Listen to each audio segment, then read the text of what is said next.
Welcome back to Straight Facts. It's Monday morning. I'm joined as ever by Jamie. We have David here with us this morning as well. And there is so much to speak about today. Liverpool throwing away a 2-0 lead. Mo Salah coming out and absolutely slamming Arne Slot and Liverpool for throwing him under the bus. We take a look at that story. Will he be in the travelling squad to Milan this week? We're also looking at Ruben Amorim and Man United. Could this be his last game in charge at Old Trafford? We want your thoughts and feelings on that. Arsenal losing at the weekend, a hammer blow, last second goal from, again, it was an Arsenal target. Arteta wanted him. Football writes these scripts. Emi Buendia sinking the Gunners, but is the fight back on, or is this time for them to start worrying and panicking? Plus, Chelsea, title contenders a week ago. Since then, 3 games on the bounce without winning. Delap now out for 6 to 8 weeks. The defense leaking in the midweek. The attack struggling to score goals. What is happening at Stamford Bridge? We want all your thoughts and opinions. Please like the stream if you haven't done so already. Get that done and get it out the way. It's free for you to do that. Share it across your social media platforms. But gentlemen, good morning to the two of you. How are you both? Doing good. You, Jamie? Better than I was on Saturday evening, that's for sure. But yeah, doing all right. Yeah, I've been sick, like I said, Terry. But I mean, this weekend, despite Manchester United not playing and ruining it, I'm in a pretty good mood, to be honest, mate. This weekend was all right, you know. They'll ruin your week now when they lose against Wolves. yeah, but I mean, we're such in a misery, Jamie, that I'm living off rivals falling, you know, at the moment. Yeah. That's shameless, I know, but I'm just being honest, guys. I'm just living off rivals falling at the moment. But yeah, I was at a World Championship once. And a friend of mine called Gaz, who was there, I was at the World Championships in Niagara Falls, Canada, 2005. And I remember this. He'd always back me because he was part of Team England. But he went out in it was the Qatar finals for weapon manipulation, like use of weapon.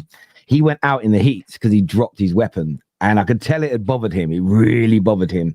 And he spent the rest of the section and then the finals the next day.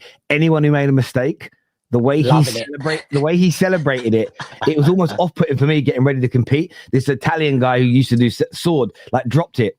And I just remember seeing Gads jump up and going crazy. That kind of reminds me of what you said. It brought back an old memory to me. I hear you. Live vicariously through others. Yeah. It can help. But I want to start with Liverpool because it was obviously a mad weekend. Winning 2-0. End up drawing 3-3. The same old problems defensively are there. Lots of players not performing. The manager under massive pressure, of course, because he is leading this group of individuals. He's not been able to find a solution yet. He hasn't been able to really improve Liverpool's plight. You're starting to fall away, even from the top 4 element with, Villa and City now winning more and more games. Arsenal already clear. There's that one Champions League spot still open, maybe the 5th spot. We see what happens with the coefficient, but one spot still open with Chelsea stumbling. But if you don't buck your idea that could go. And then there was the Mo Salah bomb, the Mo Salah moment. If anyone hasn't seen it, we're going to play it now before we get everyone's reaction. We thought it was important for the world to see it again.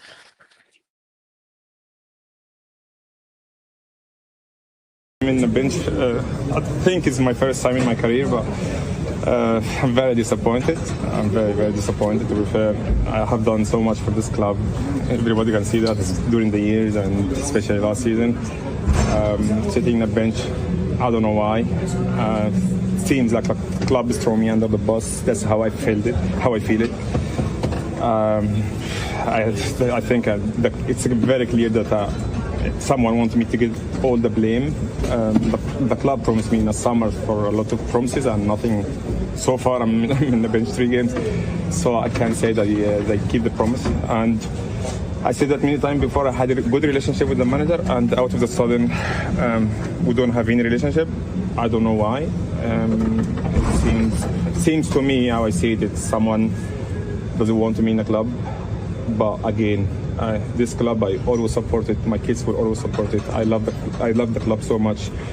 and I will always do. Now I called my mom yesterday because I knew you guys didn't know that I'm gonna start or not, but I knew. Yeah. I called my mom and dad yesterday. I told them come to Brighton game. It doesn't matter if I play or not. I'm gonna enjoy it. We'll see what's gonna happen, but in my head I'm going to enjoy that game if I played or not, if I'm in the bench or not, because I don't know what's gonna happen now. So I'm just gonna be in Anfield, say goodbye to the fans, going to Africa Cup. Because I don't know what's going to happen when I'm there. So, what do you do with the situation now, Mohamed? It's not acceptable for me, to be fair. Like, I don't know why that happened always to me. Like, I don't get it. I think if I'm somewhere else, every club will protect his player. I don't know why I'm in that situation now. But again, it's how I see it now. It's like you throw him more under the bus because he's a problem in the team now. But I don't think I'm the problem. I have done so much for this club to get the respect I want to get. And I don't have to go every day fighting for my position because I earn it. People will say, you're not bigger than... I'm not bigger than anyone. I earn my position. This is football. Yeah. So it is what it is. When you say that about the Brighton game, you mean that possibly it could, be a last game you consider your future in January, perhaps? Yeah, in football you never know, but I don't accept the situation, to be fair. Again, I've done so much for this club. Is that what's so frustrating for you? Because you've done so much? Absolutely. Last season, I'm sorry, with all the respect, I love everyone. I love how carried you last, and the crazy part about it, the reverse angle at that video, is a beauty to watch. Because the Liverpool press officer is there and you see his face every 5 seconds going, oh no, he just said that. But Jamie, as a Liverpool fan, he's essentially saying, I deserve to play and I shouldn't be on the bench. I carried the team last season. I don't have a relationship with the manager and I don't know why. This is all completely unacceptable to me. And people at the club are trying to throw me under the bus. I mean, the more I listen to it, it's the manager is going after, the ownership is going after, his own teammates to a degree by saying last season, if you look back at last season, it was me. How are you feeling about it from a Liverpool fan perspective, just after a terrible result and what is officially the worst title defense in the history of football in Premier League? There is a history of football, looks like. When it first came out, I thought it was fake. I genuinely thought it was fake. I was like, there's no way a player like that comes out after, especially with the way the team is at right now, that comes out and says that, goes absolutely nuclear against the club and those kinds of statements. Like, there's so much that he said that, like, you actually have to unpack it nearly almost sentence by sentence. The first thing I think you need to talk about, and he's saying that the amount that he's done for the club and where he's at now, and like he deserves to be playing. He's one goal in his last 11 starts in Premier League and Champions League. He has not been contributing to the team. And Salah, 100%, he'll still, if you look at the underlying numbers, he's still be involved in the game in terms of creating chances or amount of touches, those types of things, because Liverpool will play through him and he will get those opportunities. But at the end of the day, Mohamed Salah is one of the most clinical forwards in Premier League history. And that is his game. We often see that maybe he's not involved in the game. And even for majority of last season, he might not be involved in the game, but then he'll pop up with the goal or the assist. And that's what we would regard him as. And I think most Liverpool fans would agree with that. He hasn't been doing it this year. And if you're not doing it, you're not contributing defensively, then you don't deserve to be in the team. And people saying that, like, he's been thrown under the bus by Slot, he's been thrown under the bus by the club. He hasn't been performing. Like, up until a week ago, every Liverpool fan was saying we should take Salah out of the team. We should take Salah out of the team. He's not doing it and we need to take him out of the team. He gets taken out of the team. He comes out in an interview and everyone turns around, shits themselves and says, oh, Salah, sorry. Yeah, you're right. Sorry about that. Sorry. You're right. The club is wrong. Liverpool and any club in general, this goes for any club and any fan base. No player is bigger than the club. And Salah knows that himself. So the position that he's in now is that he doesn't have anything. He doesn't have a position of power. So he's coming out and trying to negotiate something to be able to get power from the club. Because realistically, if he's not performing well and Liverpool want to sell him or he's not going to play, then that's what's going to happen. And at the end of the day, that's what should happen in any situation. And to give an example in terms of, like, no player is bigger than the club. Roy Keane at the time, he came out with that interview in MU TV. He comes out, he slates Ferguson, slates the players, slates the standards that they weren't setting. And he comes out and says he'll never play for the club again. And I think it's the similar probably situation that it's going to happen with Salah now. Because you never, ever, ever, ever can come out and talk about a club like that.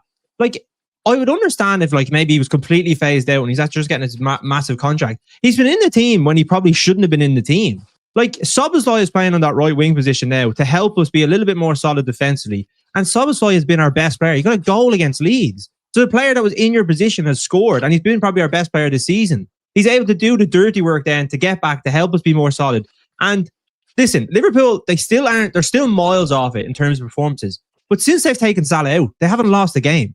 And I think there's probably learnings from in terms of like what we're obviously making mistakes in games. But like, we were 2-0 up against Leeds. Kanate makes a mistake. Then Liverpool just wobble. And you can see that when you maybe pressure this Liverpool team, they can concede goals. They will concede goals. But like, they were playing okay up until the 2-0. They were similar to West Ham. They got the goal and then they obviously didn't collapse against West Ham. But Kanate makes that mistake and Liverpool just combust. And even then, 3-2 up, you're thinking, look, don't concede another set piece. 10 goals we conceded from set pieces now. Like, listen, Liverpool have problems right now. And for Salah to come out with the experience that he has, everything else, to come out and put Liverpool under more pressure. And we're going to be talking about this from now up until whether he gets sold in January or up until the AFCON is over, because he's literally leaving Liverpool in the shit with that interview and expecting everything just to turn out in the way that he wants. Like, nobody wins from this situation. Nobody wins. Salah's not going to get what he wants. He's not going to continue to play now. He's I wouldn't say tarnishing his legacy, but I want him to leave Liverpool with the grace and the level of respect that he deserves. But doing something like that and coming out and talking against the club, the manager, the players, that's not right. Like, Federico Chiesa dropped out of the Champions League squad at the start of the Champions League. He goes in, talks to Arne Slot, says why he was not happy about it. And he had a decent start to the Premier League as well, but he was dropped. He goes and talks about it. He still hasn't been playing. He has never once came out and talked about saying that I want to be playing, I should be playing, I did this at the start of the year for Liverpool. Whatever it is. Like, you just get your head down and work. Like, and some of the sentiment saying slaughter Salah. It is absolutely ridiculous. It's not slaughter Salah. It's Salah or Liverpool. And that's what it is. It's Salah or Liverpool. And you should always pick your club over a player. I don't care whether that's Dalglish, whether that's Gerrard, whether that's Mohamed Salah. You pick your club over your player. And Salah right now, for to come out and do that when Liverpool are in the situation that they're in, is an absolute disgrace. It is 100%. And even the stuff about, like, I should be playing because of everything that I've done for this club. No, the reason you were playing the last 10 years at Liverpool is because you were delivering for 10 years. To say that you deserve to be playing ahead. So the players like Chiesa, Szoboszlai, like anyone else that's in that team, that they don't deserve to not be playing ahead of you because you haven't been contributing. Like, it's like you're saying basically because of what I've done the last 10 years, you don't deserve an opportunity. Absolutely not. You should play whether you're on merit, whether you're Salah, Van Dijk, even like some people saying Kanate should come out of the team. I said Kanate should be coming out of the team and you can have a conversation about that, whatever it is. But it doesn't matter what player you are. I would say only in the history of football, only Ronaldo and Messi have been taken out of the team. And even Ronaldo, when he was coming to the later stages of his careers, when he was taken out of United, that was the right thing to do because he wasn't helping the team. And right now, if you're not performing, then you don't deserve to be playing. And that's as simple as it is. And it's 100% egotistical for a player to come out and say, I've done this for 10 years, so I deserve to be playing now. And no player deserves that. It doesn't matter what you've done for a club. You perform, it's results-driven basis, or performance results. That's what matters at the end of the day. If you're not doing that on an individual basis to help the team, to get over the line, to win games, then you don't deserve to be playing. Like, it's literally so black and white in that instance. And he's going to maybe, I don't know what's going to happen now. Liverpool have a decision to make in terms of will he play against Inter Milan. Slot is going to obviously have his press conference today. And I think he will make a decision to say it's absolutely unacceptable what he did, and I think he's right to do that. But at the end of the day, I want Liverpool to do what's best for Liverpool, and if that means taking Salah out, then that means taking Salah out. Like, I don't understand whether any player would come off looking good in this situation, because at the end of the day, we're going to talk about everything good that he's done, and then coming to the end of it, and you're like, yeah, well, remember what he did when he came out and like absolutely lambasted Liverpool because he didn't start 3 games. He hasn't played 3 games. You'd swear he hasn't been starting for months. Like, other players in the team that want to be starting, that want to be playing, that they want to get their opportunity, and they can't because Mohamed Salah is putting in stinker after stinker, and then he's getting played ahead of him. If someone else gets in ahead of him and he's saying, throws his prams out of the toy and says, I should be starting because of everything I've done for the club. It is ridiculous. It's absolutely ridiculous. Listen, I love the passion there, Jamie, and there's so much of what you said that I want to touch on as well. On Mo Salah, just some updates this morning before we go over to David and get like his opinion from an outsider of Liverpool. Ben Jacobs has said that Liverpool are set to make a decision this morning on whether Mo Salah travels to Italy. Arne Slot retains the backing of the Liverpool board. Al Hilal keen on Salah if January move becomes viable. San Diego also have the Egyptian forward on their radar. This has also been echoed by Fabrizio Romano this morning, who says that Mo Salah could be out of the squad. But multiple journalists now stating, Liverpool-based journalists, more generic journalists are stating that Arne Slot is being backed here. If Arne Slot doesn't take him to Italy, they will stand by him. David, as an outsider looking in, United have had some similar situations in recent years. Ronaldo going and doing the Piers Morgan interview. As someone who's gone through this, you've seen some of our players come out and do very similar things. Our players consistently leaking derogatory information about our managers, our coaches, the training sessions, who's being picked and who isn't, speaking to the media, etc. What's your take on this?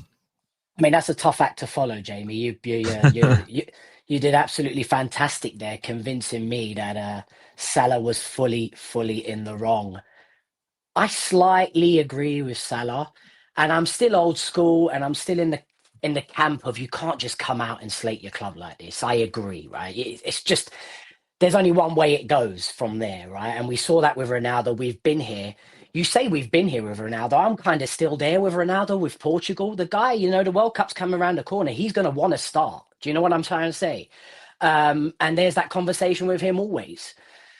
In regards to Salah, I mean, all those years ago when he signed for Liverpool, if someone had said to you, Jamie, this is how it was going to end, you would still have taken him, right? Yeah, like for the 10 years that he's done. Yeah. You would still have taken him. And for me, with these special players that deliver special results, and I'd say Salah's the best player ever to play for Liverpool with what he's delivered. Sometimes you get these toys out of your pram situation. And you've got to take the rough with the smooth with these players. And you've just said it yourself. You would have taken it knowing that this was the end, And I kind of get Salah. If he was getting dropped for an established right winger, I get it. Listen, Salah, you're not performing to the level that you were last year. Despite him single-handedly winning that Premier League last year almost, let's be honest. Because there's no coincidence. Salah's fallen off slightly. You don't think so, Terry? Minus Salah's goals, mate. They're in big trouble there. He was fantastic last year. Okay. But minus Van Dijk's brilliant performances. Put Onana in goal instead of Alisson and see if they win the league still.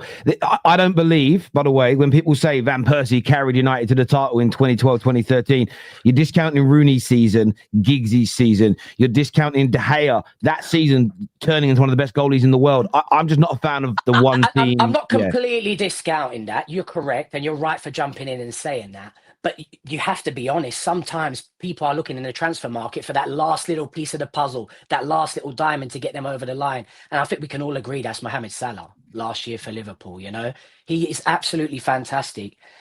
And it's a tough one for him to sit on the bench and look at Dominic Szoboszlai in his position. I mean, how many positions has he played this year, Jamie Szoboszlai? Left back, right back.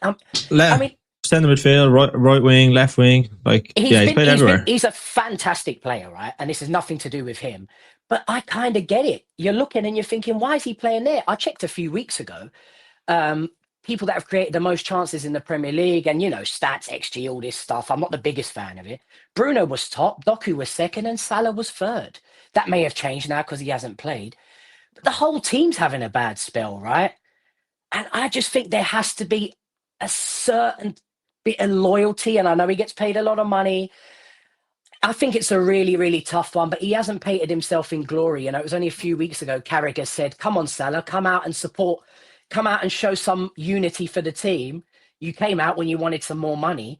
But he's come out and he's proven Carragher right now. I back Salah in that situation. I back Salah in that situation when Carragher yeah. came out and called him out, and you go, he shouldn't have to come out and talk when he's playing poorly. But that doesn't mean you can come out and talk when you're playing poorly and give out about the club, give out about the players, give out about the manager. That's ridiculous. It is. This is exactly it is so self-serving. It is like beyond belief. And like you were saying there about like some players that maybe throw the toys out of pram. 100%. I understand that, and you can. There's ways of going about that. You go in, you talk with the manager, you say what you have to say in how you perform and how you play. Like Rooney at the end of his time at United wasn't playing. Ibrahimovic starting ahead of him. He went out or spoke with Mourinho. He didn't throw his toys out of pram. He went down, he got his head down, and he ended up moving to Everton. Fair enough. You're coming to an age now where, and Salah is one of the greatest players in Premier League history. There's no doubt about that. But at the end of the day, you're playing in a team that are struggling so much right now. They're dealing with so much. And coming out and saying something like that, there's no one that benefits. And he's only going to ignite a situation around Liverpool now where there's going to be so much more scrutiny and intensity on them. Even more so. The performances are doing that enough as it is. What was it? It was like nine losses in 12 up until a few weeks ago. Now it's like we haven't lost the last 3, whatever slightly. it is. Yeah, it's improved slightly. It has improved, but like the points aren't there. Do you know what I mean? Other teams are still chipping away. As you said, Terry, there might only be one place that we're going for Champions League. Like, and Salah's gonna potentially leave Liverpool in the way that no Liverpool fan would have ever wanted it to happen. Where like it would have been the end of the season. Say Liverpool maybe don't perform in the way that they want. They get a Champions League spot. We give him a send off. We give him the love that he deserves. Like I would only assume that like Liverpool give him the contract extending in the fact that he's going to continue to perform the way he does. If you don't perform the way you're going to perform, like you did last season, which was one of the best seasons we've ever seen in Premier League history, then obviously you're going to maybe potentially not play as much games as you want. 100%. Do you know what? Go on, David. I'll go in a minute. Go on, mate. You don't look at the manager for this as well, though, Jamie. I mean, we have conversations here. That's what we do, right? Yeah. You don't think it's the manager's responsibility to know, okay, I know Salah, you know, he doesn't like being benched. Have a conversation with the guy. And we're not privy to these conversations. Yeah. Maybe he has had a conversation and that conversation went absolutely awful. You know, maybe we don't know how that's gone. And maybe that conversation could have been, listen, mate, you've been awful this year. Salah's thinking, hang on a minute, I was sensational for you last year. Can't you just back me a little bit here? No, you're benching and listen, I'm preparing for life with you going to AFCON. I'm preparing for life with you maybe in the future. So you're going to have to accept this bit part role. And I'm not saying Dutch people or Dutch managers are like this, but they're very like matter of fact. This is what it is. And maybe Salah didn't digest it correctly. He didn't like it. That's got to be on slot too. We're not privy to the conversations, like I just said. But I defo think there's been a conversation there and it's just gone boom. So go on, Jamie. My thing is, right, I understand. And the thing is, I don't like talking about like what's being said in the dressing room, things like that, because we don't know what's being said. We don't know how they're communicating to one another. Last season, Salah said he had a great relationship with Slot. He comes out and says that Slot comes in, he goes, I'm going to get everything I can to get out of you, and I need you when those moments come to deliver, right? Salah this season, just as you said, he has those big chances, he has those underlying numbers, and he's not delivering. So if he's not delivering, what else do you expect the manager to do? Just to continue to play, being on that right side, to have no way of being able to press, deliver in terms. So you're not delivering the big moments. You can't press on the ball. Is Gakpo delivering? So, yeah, but that's a by the by. I know, Terry, but that's contributing to how Salah's feeling, right? Yes, but this is what it comes down to, right? And I think it shows. And we're just having conversations here. I view it through this lens. I tweeted something Saturday evening where I said I feel sorry for Salah, but I don't agree with going public. The more I listen to the video, the less and less sorry for him I feel. The more I listen to other people, I sit there and think, right, I've got to look at myself and what I would do. If me and KJ have an internal conversation about the direction of the terrace and he doesn't like it, and he starts tweeting about it, going in the group chats, telling you guys about it, it doesn't matter whether he's right or wrong from a business principle. He's now wrong for taking a private conversation public. I look at all of these things in that same light. Let's say you and Dan, both making content now, you've been friends for years. Let's say you have a falling out. And then you're like, I'm going to expose Positive Dan because he's blowing up more than me. And you're like, what I'm going to do is start showing people private text messages and voice notes he sent me a year ago, 2 years ago. You know, it's one of those things where some people are like, oh my God, I can't believe Positive Dan said this about Robbie, or Positive Dan made this joke about a woman. It's all hypothetical, ladies and gentlemen. Yeah. I would look at it this way. That's a private conversation you're making public. For me, David, you're the arsehole for taking something private and making it public, even if what Positive Dan has said is wrong. I look at these situations like that. For me, Liverpool have to back Slot. And this is where football fans have got to engage their brain and not their emotions. Like, engage your brain and push through the emotions. United fans did this with Ronaldo. United fans do this all the time. When we have a coach that we don't like and the players come out and, oh, it's like being trained by a PE teacher. That is why I don't side with the outers ever. I never sit on their side, even if I agree with a singular point. They'll go, yeah, that's it. Let's crash it on the manager. Let's attack the situation aggressively. Let's use all these media reports to try and force him out. Yeah, but you're now setting a precedent, and you're now telling the players that as long as the fan base don't like the manager, we can down tools, we can speak out, we can be unprofessional. And that's one of the reasons we are where we are now after 13 years.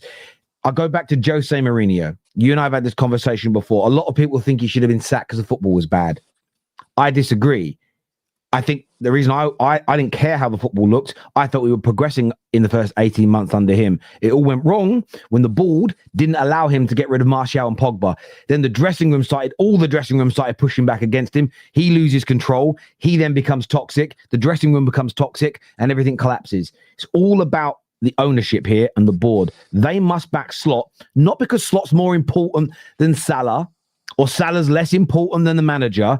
It's the position he holds must be protected. And football fans, too many at every one of our clubs, especially my club, Man United, we lose sight of that. And it's because people think about it based on their own experiences in life. And it's, I've never been the boss. Fucking stick it to the man. People love sticking it to the man when they've never been the man, when they've never been the boss. And you've got to think long term. If Salah gets what he wants and the board force Slot to play him, move Slot on, Salah gets to start no matter what, that could start a spiral of events that damages Liverpool in the medium to long term. They must stand, forget Slot the manager. They must stand by the manager. That position must hold a level of power that does not get challenged. There has to be, in sports clubs, there has to be hierarchy. At schools, you cannot have the pupils having a stronger position than the head teacher. You can't, imagine you go to the gyms that you work out. Do you own your gym? You own your gym. I don't own my gym. No, okay. no. Imagine you get more power than the guy that owns the gym. It doesn't make sense. There has to be hierarchy. And the only people that push back against it are sad little men who cannot take that people have more control than them in certain environments. And Liverpool, do not buckle here. Do the right thing to protect your club. Terry, there's civil wars. There's civil wars in the world for a reason, right? Sometimes there needs to be change and unrest. Sorry to interrupt, Jamie. I've been reading that the players are behind Salah. He could be fronting up to be like, I know this is not right, but he could be fronting up to be like, we need to get rid of this manager. This isn't working. Yeah. And, you know, before Salah came out, all I was hearing was slot out, slot out, slot out. Maybe your legend is doing you a favor, whether it be right or wrong, See, David, this is where that element I get. Maybe, again, there are times where, let's just go back to a normal environment. I'm in a bank, I'm the area manager, and people are coming to me saying, Terry, the manager of this branch is horrible, nasty, turns up late, doesn't do a very good job, demotivates us. That's why we're doing a bad job. That's great. Give me that feedback. We can handle that, and moving that manager on because he's doing a bad job might improve that branch, absolutely. But that doesn't mean that the staff can then start breaking rules and misbehaving at the same time. It's a balance between these two things. Maybe I still think Slot's got to go. I still think he's probably got to go, but they must protect the position. They must protect the position. So for the next manager, for the next guy, because next time round, the manager might drop someone who also deserves to be dropped. And a player thinks, well, I've been here 6 years. The fans love me. I've got a lot of power.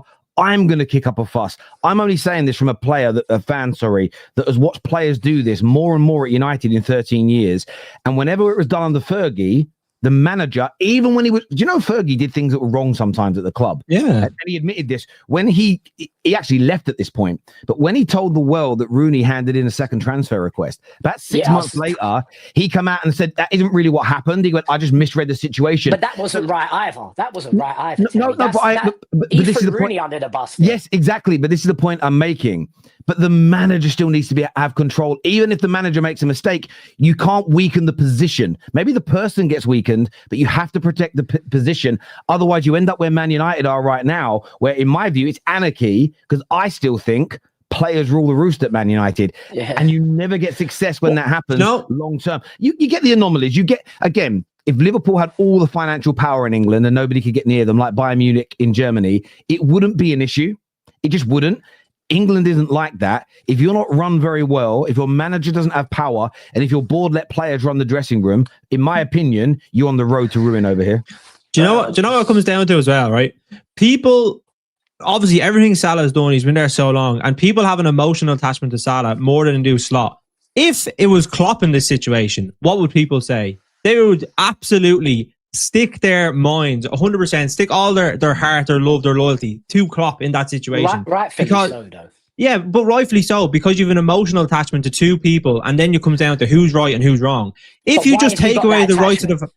Yeah, why have you got that attachment, Jamie? Because they've delivered. Because they've delivered. It's not just happened because you like them. No, right? but what I'm saying is that that's not what it is. It's you have an emotional attachment to two people, and then you're choosing between right and wrong. What you're doing is now you're placing the emotional attachment of Salah and what he's done over the fact that he's done something wrong, and that holds higher concentration in terms of the way Liverpool are dealing with this situation and how they're going to have to deal with it. It's that's what it comes down to. You can't do that against the club, and he's wrong for doing it. I don't think Klopp would be in this situation. I don't think Klopp would be struggling like Slot is, right? But he did though. In the season after they won the league, he struggled them out West Ham to a similar situation. And yes, you're right. I think Klopp's a better manager. Overall, but your behavior shouldn't be dictated. So, for instance, I worked with people this whole time, and I stand by it now. If you come and work for me, David, and KJ's your line manager, and he does a bad job managing you, and you're like, oh, I hate the way KJ he doesn't like me. I'm telling you already, Terry. He doesn't like me. He doesn't like me. He don't like gingers. All this sort of thing, right? Exactly. For me, I'd be like, cool, I'm going to handle it. But you have purpose. Where are your edits? Where are the edits you're meant to do for us? Oh, I didn't do them because he pissed me off. Yeah. For me, and I tweeted about how bad it is to work at the Football Terrace. You're still losing your job. I'll discipline him. Yeah. I'm still sacking you because I'm protecting the positions. I can't get a new KJ. KJ's almost irreplaceable. But the point is, we're talking hypotheticals. I could get a new manager, but I'm also going to realize as soon as you get a little upset, you're going to be bad for what we're trying to build and do here. You're also gone. And I think football fans, we become really polarized, and what we do is we back a group, when actually you've sometimes got to look at this a little more holistically, a little more of a bird's eye view, and go, hang on, even if Salah's right, even if Slot's been an arsehole, what he's doing is unacceptable. Exactly. Yeah. And both things can be wrong at the same time. It does. It's like Cristiano Ronaldo. I was just about to jump on that. Well, Ronaldo said things that we all agreed with. This hasn't been improved. There's been no investment here. We agreed with those things, but the way he did it was wrong still. And unprofessional. Within a year, we've got drone footage of a new training ground. It's all looking fantastic. Right. He caused change. He actually nudged some change. Well, no, he didn't. Ineos weren't in the club at that point. New owners came in and did that. They weren't there. But knowing that interview, he was talking about the training ground's a mess. This is a mess, you know. So you think Ineos bought it and said the first thing we've got to do is improve the training ground because Ronaldo did an interview? That is delusion beyond belief. I believe Ronaldo had a massive impact in that training ground being refurbished, 100%. He didn't. He had a massive impact in setting his back another 5 years. No, I disagree. I just look at it, and maybe it's because of the jobs I've had, the roles I've had, the positions I've had. I'm always quite protective of hierarchies in sporting or business structures in that regard.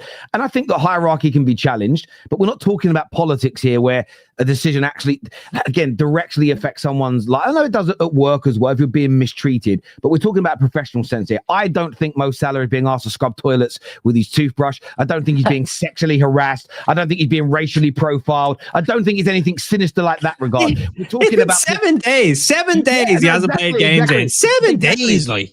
So when it comes often to like someone hating their boss, it's normally because they're a nasty piece of work. Do I think Mo Salah's been mistreated like that? No, it's he hasn't been picked for the team. You the say way that, but no, in his mind, sitting on the bench, is scrubbing the toilets. Nah, it's not. I am telling you, in these high level, listen, Salah's for me, he's close to that Messi, Ronaldo bracket in terms of what he's achieved for Liverpool, right? And you put these men on the bench, and it's like you've asked them exactly what you just said, Terry, to scrub the toilet. That's a ridiculous analysis. That's ridiculous. What that does is promotes player power. Because if we start saying that a legend that's waning and playing badly getting dropped is the equivalent of taking your personal toothbrush and scrubbing a skid mark. What you're doing, David, and I can tell you, I guarantee, maybe one of the reasons you become a personal trainer, I believe you're the kind of person who regularly dislikes your boss or people that had authority over you. I think you're someone that kicks back into authority. No, I do. It's not a dig. So my dad was like this. My dad could never work for people. My dad always pushes back against authority. I struggle to work for people. I knew that. I just could tell by the way you're talking, right? I can tell. And that's why you're doing it. Where I'm the other way. When I get a job, unless I'm asked to do something immoral, if my boss says I need you to do this, I go, bang, boss. I go, that's just how I am as a person. Mad as my dad hated working for people, but he forced into me and my brothers work ethic. And you listen to your coaches, your teachers, your bosses. Even now at 40, if I went home and said, oh, Dad, I didn't listen to my boss, he'd clip me around the ear hole still at my age, right? So maybe that's just where I'm different and you're different, and that's fine. There's no issues there. But for me, I always think about the precedent it sets. If we start telling footballers as fans, and the media start repeating it because they always copy us, that Salah being dropped is the equivalent of scrubbing a skid mark with a toothbrush, you are going to create a power. That's how he feels. Yes, but you've got but how you feel isn't always reality. We know this in society right now. Just because you feel like a duck, don't mean you're a duck. Do you know what I'm saying?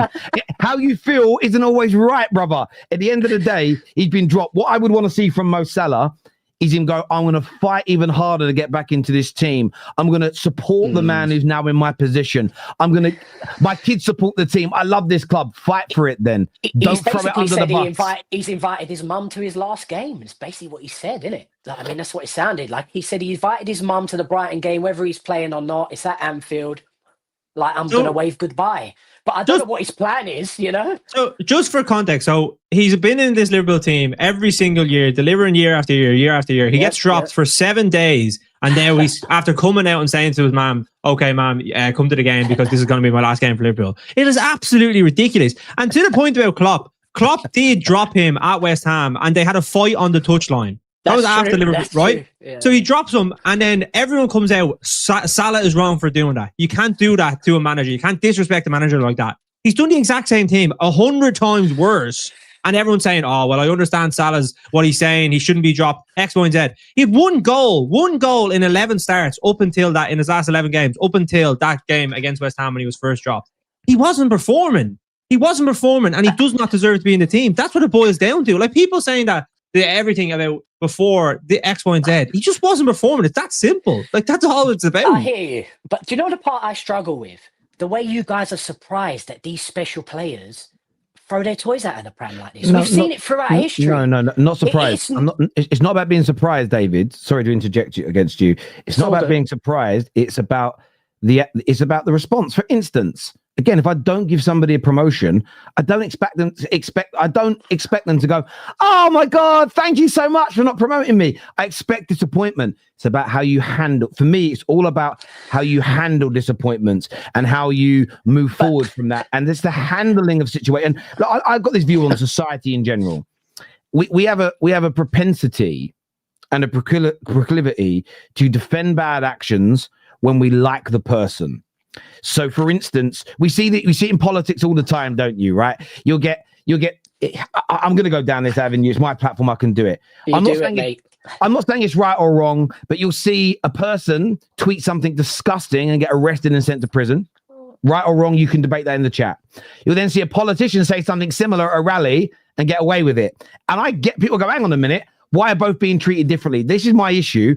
I like people to be treated fairly, irrespective of their status, their age, their background, whether they've won Liverpool Premier League titles or not. We do it when it comes to players misbehaving, right? So this, for instance, a player does what Luis Suarez did. Liverpool Football Club protected him. You all know that for a fact, if that was some bang average 20-year-old academy player that was on his way out, he would have been sacked on the spot.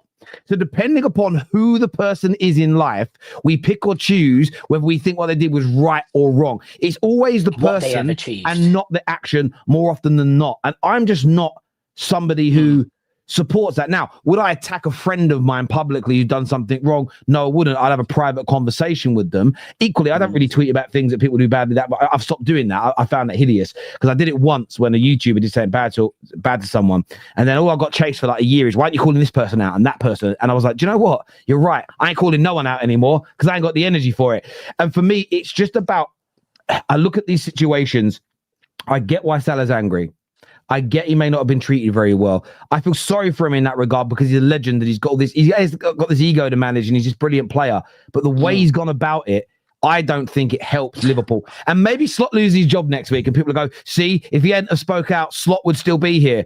I think you're going down a very slippery slope, like Man United. When you start consistently, do you know what it is? Well, over managers, it will go wrong. Trust me. You start turning into player FC. You support the players at your club, absolutely, because they do the things that there's a mutual respect between the player and the club and the fans to deliver results. They perform. You support them when it's not going well. And Liverpool fans, for the most part, the most rational Liverpool fans I speak to week after week, they have backed this team, even with everything that's going on. They have backed this team. They've said, we want to obviously support them. We understand that it's a difficult situation that they're going through right now. But and people saying about Salah deserves a little bit of credit in the bank. He hasn't played well for 11 games. And that is the credit in the bank. Then you take him out because he hasn't done it in those games. 11 games is credit. Do the same. 11 games credit, Jamie. 11 games credit for 10 years of service. 11 games credit is far longer than any other player at any other club will get. It's not as if you're taking them out forever. It's not about where you're taking. I can't believe it.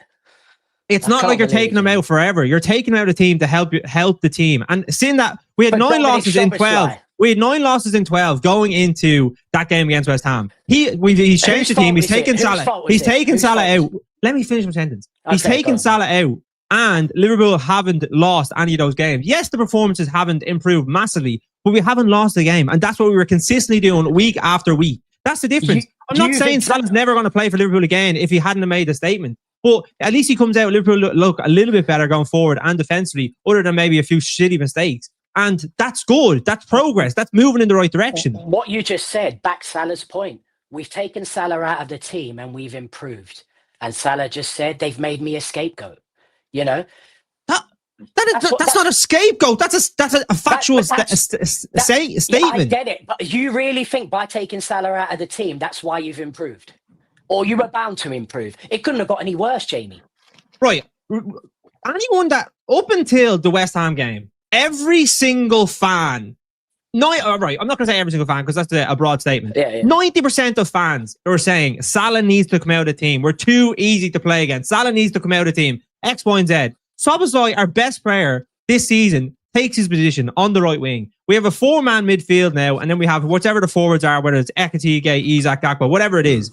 We look a lot more solid in midfield than we have been in recent games with Salah in the team. Why is that? Salah can't press. Salah won't come back and defend. That's why we're getting caught out. That's why it's so easy when Szoboszlai goes to do a press. We have no one in midfield. It's McAllister and Gravenberch getting absolutely slaughtered and teams playing through us. We see it against PSV. Szoboszlai was trying to press like he did against Madrid. It didn't work. And PSV obviously were able to find the passes. We lose 4-1 at home. We've gotten battered in so many games, especially at home, which is it's unbelievable the amount of times where teams that are significantly less don't have the same amount of players that we have in terms of star quality. If you're looking at it on a team sheet, they we go away from home and they absolutely batter us, or we don't look threatening at all. I'm not saying that Salah is the complete sole reason why Liverpool have been poor this year. But he's one of the reasons. And taking him out of the team is no different to not having Isak on the bench, or having Ekitike on the bench, or taking out Van Dijk or Robertson or Alisson or Gakpo or Wirtz, whoever it is. At the end of the day, if you're not performing, you don't play. That's what it comes down to. It doesn't matter if you're there 10 years.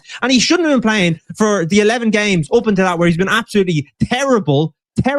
But Liverpool fans stuck with him and said, it's Salah. He will deliver. Then we go, okay, maybe you're not delivering, so we need to take you out of the team and try something different, which they all wanted. We all wanted it. And now he comes out and says, I'm not happy with not playing. And all the player FC fans go, oh, well, sorry, Salah. Sorry about that. We shouldn't have disrespected you like that. You should be playing. Grow up. You're supporting Liverpool. The club, not the players. That's what it comes down to. The club. Players will come and go, and they have a mutual respect with. We have mutual respect with players, and that's what it boils down to. If that respect is broken on either side, then that's where it falls apart. And he's broken the respect of Liverpool, of the club, and the players and the fans. And if he's going to act like that, then he shouldn't deserve to get back. That's not what should happen. You back the club over the players, and then the players deliver for the club, and there's a mutual respect. Everyone delivers, everyone's happy. If anyone breaks that, then that's when it starts to cause issues. Well, I threw a ball, Jamie, and you hit it out of the park, mate. Well done. You smashed it. Babe Ruth over here. Yeah. Let's do some of these super chats here. It says, he has all the power. I would run my contract and go to Saudi in 2027. He'll get less money in Saudi then. He could double his money down to Saudi. He doesn't have all the power either. That's why he said the statement. He's come out, and because he has no power. Liverpool are in a position where, listen, he could stay on the contract and run down his contract, but Salah wants to play games. That's why he's an elite level footballer. That's why he's at the top of his game when he wants to be playing week in, week out. Him not playing is seen as him not getting the adulation, the fame, the glory, everything like that. If he's sitting on a bench, he's not going to be that type of player that wants to just take in a paycheck and run down his contract. He doesn't like to play like that. He wants everything, the respect and fame that comes with it. He said he loves the club, etc. Is there a world now? Is there a world where Salah comes out and apologizes and said he got emotional, he wanted to be part of the sitting on the bench for 3 games, really? Yeah, well, you get me. Emotional. Sitting on the bench for 3 games. With a heartbreak hoodie on. Yeah, exactly. Fuck off. Well spotted. I know. If he comes out and apologizes, Jamie, we move on, right? We move forward. Well, not we. You guys move on, right? Isn't there a world for that? Surely. Do you know what's interesting about that point is Roy Keane still goes on. I remember he was doing like an overlap. When Overlap first started, he was doing some live tour thing. And the conversation of Fergie and loyalty came up. And he mentioned himself and 2 or 3 other players that were kicked to the curb by Fergie. And he had a right pop at Sir Alex going, Fergie, everyone goes on about how loyal. Fergie goes on about loyalty, but he doesn't know the meaning of the word, what he did to me and these other players. And it made me laugh because I love Roy Keane. Even I met him on an aeroplane once, thought we were going to have a fight because I walked past him and I don't know why I got nervous because it was Roy Keane, legend. And I put my hand on his shoulder, but I slapped it down quite hard. So I stung my hand a little bit. I went, Tino, like this. And he gave me this look and I was like, shit. I walked off, right? So I was with the missus, didn't want to have a Barney. Ryanair, by the way, respect the guy for just flying Ryanair to and from Ireland. Anyway. I love the guy. But this is why I think he didn't work as a manager. Because Fergie wasn't disloyal to an aging, insubordinate Roy Keane or any of these other players. He was loyal to Man United, and that your head coach and manager, the entity they must be loyal to, isn't even the fans. Because we sometimes ask for nonsense. How many of us have begged that club to sign a player that's ended up being shit? Right? We all do these things. We're fans, right? We're emotional. It's absolutely fine. Sancho. You need the manager. yeah. You need the manager to be loyal 100% of the time to the club as best as they can be. Not a legend of the club. Not a member of the coaching staff who's waning, not a player whose legs have gone, not a youngster that's been given enough chances but hasn't delivered, not sort of blindly backing whatever the fans say, because Fergie didn't. You know, I heard Goldbridge this morning. I can't wait to challenge him about this tomorrow. He doesn't like the fact we're signing a lot of youngsters at Man United at the moment. I hear him. One thing he said that makes we signed an 18-year-old. Everyone expects him to be the hero. But actually, what Man United were doing when we were rebuilding under Fergie was going around the country, more the country than internationally back then, and picking this 15-year-old up, this 16-year-old up, this kid up, adding them into the academy. And we saw that blossom later on down the line. There's nothing wrong for me with having that as part of your strategy.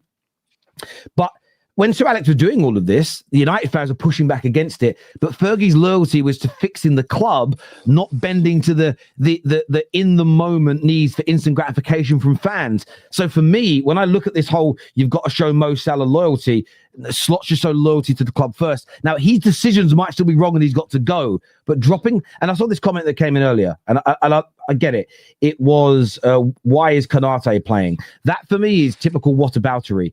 That's a separate issue. Mo Salah should still be dropped. I don't think anyone disagrees that Konate shouldn't be in the team as well. Agreed. But it doesn't mean Salah's being scapegoated. Unless Slot says, I'm dropping Salah because he's the reason we're losing. For me, he's just been dropped. I also think Konate would have been dropped by now. Exactly. Had that young centre-back not got injured, had the ball delivered in Mark Gahey. Who else could genuinely come into the team? Gomez, maybe, until he plays 2 games in a week and then his legs break down. I think we've got to be honest about this. Sorry, I want to talk... So everyone keeps on saying about, right? What happens is you're not helping the problem at hand, which is Salah. Deal with Salah first. What is he doing wrong? And talk about that. Then, yes, 100%. It's a football debate. We can have conversations about every other player in the team. But if you want to go through it, Gakpo, he got dropped against Brentford, Man City, and Real Madrid. There was 3 or 4 games in space of 3 where he got dropped. He got taken out of the team. So, and this is when Slot is trying to experiment with things. Wirtz, after 5 games, got dropped because he wasn't performing. He brings back into the tried and trusted midfield. Bradley and Frimpong have obviously suffered with injuries. He's had Szoboszlai go out at right back, Jones go out at right back, Kirkes has been dropped, Robertson has been brought back in, Alisson's been out injured, Mamardashvili's come in, Isak and Ekitike have been rotating between. He has done so many different things other than that. And yes, the centre-back issues, I completely understand saying Konate shouldn't be starting, and I agreed with that. I 100% agree with that. But at the end of the day, think about it from Slot's perspective. If he brings anyone else in, what's going to happen? It's hardly going to improve massively. Konate, when he's on it, he's good. When he's on it, he's good. And yes, he probably needs to bring out a team, and that's something you can maybe talk about the manager 100%. But at the end of the day, Van Dijk's performances have been up and down, but he still has been performing to a certain degree that's been okay. Salah, at the end of the day, it comes down to, especially at that end of the pitch, it's about his numbers. And that's what he has been. Even last season, as I said already, his numbers were there, even though sometimes the performances weren't. How many games up until 18 minutes where he hasn't been involved in the game, he scores 2 goals, Liverpool go on to win the game 2 or 3-0. And that was a consistent way in terms of him delivering and Liverpool going on to win the Premier League, and absolutely deserved to get all the plaudits that he got. Yeah. Now they're not performing. He doesn't deserve any of the plaudits, and he's probably been left in the team longer than he should have been with the levels that he has been playing at. And now he's taken out, and people are saying, well, what about Gakpo? What about Wirtz? What about Isak? What about Ekitike? Look at Salah's levels and then start talking about that. And does he deserve to be in the team? Does someone else deserve a chance? And then we go from there. I agree. Lou here says they cannot allow this to stand, even if they wanted to sack Slot before. They have to deal with Salah now. This is a slippery slope United have always gone down. I think Liverpool are going down this slippery slope regardless of what they do, right? Here's the truth. I'm going to say what it is, JB, and I'm sorry about this, mate. They've struggled to replace Robertson. I know he's still in the team, but they got Kirkes. They've struggled to do that, right? Where's some other signings that you've made? Trent struggled to replace him with Frimpong. I know he's injured, but it's not quite had the impact yet. Isak's come, struggled, but listen, to replace Salah, to replace Virgil van Dijk, that's going to be very, very difficult, right? And I think this is going one way. It's gone from Liverpool are going to win their 21st title, oh my God, to I don't think Liverpool wins another title for another 10 years, mate. The slope has firmly been established, my friend, and it's lovely to see. It's lovely. You know what you're doing. You're projecting because of what has happened to you the last 10, 13 years. You're projecting. It's happened to my club. It's happened to my club. Please let it happen to Liverpool. That's what you're doing. Blame Lou. No. Do you know what it is, right? United, it's a completely different situation. You were losing one of the greatest managers that you've ever lost. You brought in David Moyes, he was sacked after 6 months. Liverpool brought in a manager and he won the Premier League. It's a completely different situation. Yes, Liverpool have players that need to be obviously phased out. They're growing a little bit older. And they need to obviously bring in these new players that haven't hit the heights that they have. But what I would say is that Liverpool we're similar in certain ways, Liverpool and Man United. We're obviously different than others. But to say that Liverpool aren't going to go on and win a Premier League in the next 10 years or a Champions League next 2 years, that could happen. I'm not saying it couldn't. I will tell you, I've Jamie. been here before, my friend. I've been here before, my friend. I'm not naming names. Jamie, but there are some United fans who think that there isn't much difference between the Man United squad and Liverpool's at the moment. Oh, well, yeah. So I'll be honest, people. You're not one of them. You aren't one of them. You aren't one of them. No. End the stream. No, that's because though, if you say that the Man United squad is average and then end up finishing in above average position, they're forced into praising the manager. So you've got to say that all the squads are very similar. Therefore, wherever we finish is an underachievement. So yeah, I get the narrative because nobody thinks that. Terry, stop using stupid comparisons. We're talking about title winning. If Salah was in Arsenal, City, potentially Chelsea last season, they would have won the league. Okay, so let me give you an example. Let's use Arsenal as the example. Yes, if Salah was at Liverpool or Arsenal last season and scored all those goals and assisted all those goals, you may have switched it round, but you would have still had one of the best defenses in the league, one of the best goalkeepers in the league. You still would have had a brilliant midfield that constituted the likes of Declan Rice. You still would have had the likes of Bukayo Saka in the squad scoring goals and assisting, etc. I know he got injured. So you are right, but where I think there isn't a one-man team, if Mo Salah played for Man United last season, we wouldn't have won the league. Oh, come on. You can't use Man United as an example, but the examples this gentleman they're not correct because that proves it. Because you're trying to argue he's a one-man team. If he's a one-man team, he could have won Man United the league. Jesus, like if Messi had been playing at Liverpool the last 10 years, we would have won loads as well. Like obviously, you take good players out of a team and put them in another team, they'll do well. Like, it's just natural. No, you would not have. Salah is Liverpool's Cantona. That's what he is. And you can't ignore that, mate. No one is ignoring Jamie, don't deny it, mate. No one is ignoring it. And as much as Cantona was a catalyst for us getting over the line, there's the word. No, yes, catalyst doesn't mean one-man team. Language is important when our job is to sit here and debate and to talk. Cantona, I love the man, respect him. He helped get us over the line. But I am not disrespecting Schmeichel. I am not disrespecting Bruce and Pallister and Ince and Hughes and Kanchelskis. I'm not disrespecting Terry. Beckham and Scholes and Butty and all those guys that came through. Stop in your pursuit of trying to praise up Salah. You're disrespecting the legends of your own club. Stop it. It's Monday. Stop slagging off Man United. Yeah, there's breaking news there. Oh, there's breaking news. What's the breaking news? Mohamed Salah left out of Liverpool squad. He's not travelling to Italy to the game against Inter. Decision made by the board and Arne Slot. Oh, David in the mud. They're backing him. Well done, Liverpool. It's Fabrice Hawkins. I don't know how reliable that is. I know Fabrice personally. Very, very reliable. Very reliable. That's the right thing. It is the right thing to do. 100%. If you give a player an inch like that, and I think now in today's market, players do have a lot of power. 100%. We've seen him with Trent with Real Madrid. Kanate is obviously using his power he's fucked it now, but he was using his power to get the move to Madrid. But at the end of the day, if you put and people, as I said earlier on, I've seen people saying that you're choosing Slot over Salah. That's not what I'm doing. It's not Slot or Salah. It's Liverpool or Salah. That's what it's come down to. Slot might end up going as well. Slot might get sacked in a few months, a few weeks, whatever it is. That's not because of Salah. That's because of Liverpool continuing to play poorly, even with him not in the team. And that's why he'll get sacked. That's why he deserves to get sacked if that's the case, and Liverpool continue to play poorly.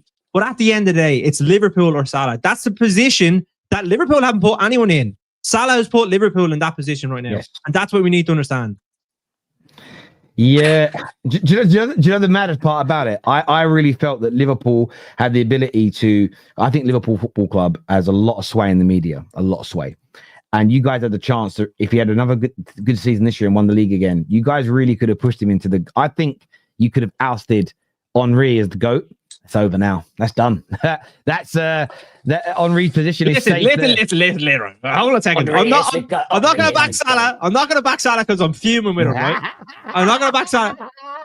But Henry what I'm ain't the saying goat, is, mate. I'm saying that time is a healer. What will happen eventually happen? Similar to what Roy Keane, when he came out and obviously the MUTV, you look back on it now with fond memories, you think of the good stuff that he did.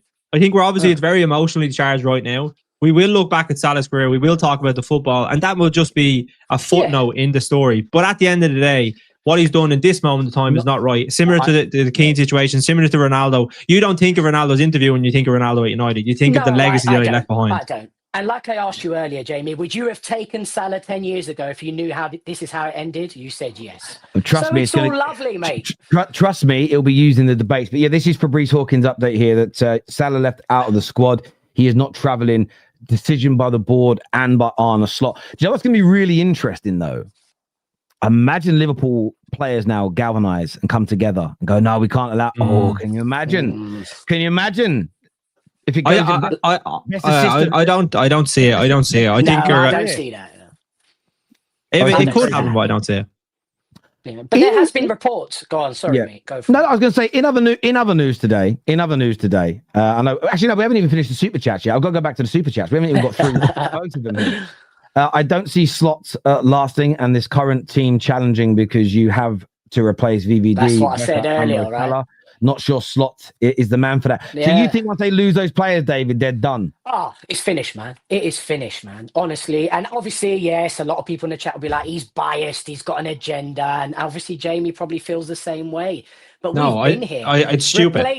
Replacing these elite players. I mean, you want it to be stupid. It's not. It's because if that was the case, then every great team that ever had a great player, they'd never be able to rebuild. And we see it time and time again. Yeah. Just because United haven't done it for 13 years, they did it for the 30 before that, where they've continued to build great teams. It can happen. Arteta, they had no players when he comes in. He's able to build up a team. Chelsea the same. Man City the same.